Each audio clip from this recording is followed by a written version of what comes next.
Well, you may think a bottle of sunscreen is enough to get you armed and ready for the summer's sun, but a Victoria-based dermatologist says we need to do a lot more to prevent skin cancer. He says the average sunscreen only blocks 7% of the dangerous rays beating down on us from the sky. And he goes on further to say that that's why skin cancer rates are on the rise. It's a staggering statistic. We know that skin cancer is the most common cancer in Canada. We see about 76,000 cases, at least that's expected this year. And that number continues to grow. Part of this is due to behaviors 20 years ago. So we have made some strides in terms of overall awareness around skin cancer prevention. For most of us, prevention starts with sunscreen. But a Victoria dermatologist says ultraviolet rays are only part of the problem, and that we need to focus on protection from the sun's visible and infrared lights as well. So the science of dermatology said the disease is caused by 7% of light. We've now effectively blocked 7% of light. Cancer rates are not going down, they're going up. So you go back and you say, how can that be? Right. Well, it must be that the other 93% that we're not blocking is the cause.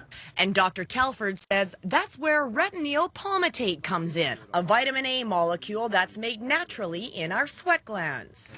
So you know when it's hot, you sweat. And you sweat because you're making more retinoyl palmitate.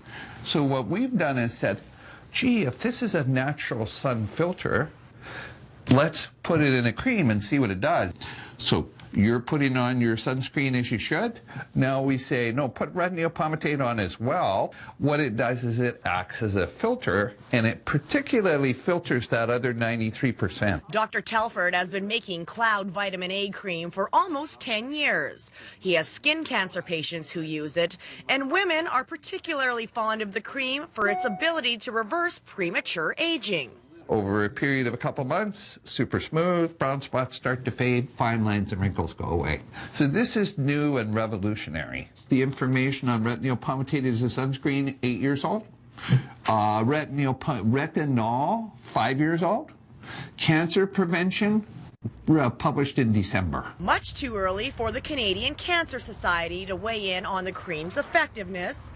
But the Society reminds us that sunscreen is only one line of defense. So we never recommend it as the only line of defense, and so we want to see people taking a comprehensive approach to their own skin protection, which includes seeking shade when you can and covering up and wearing sunglasses and hats and things like that.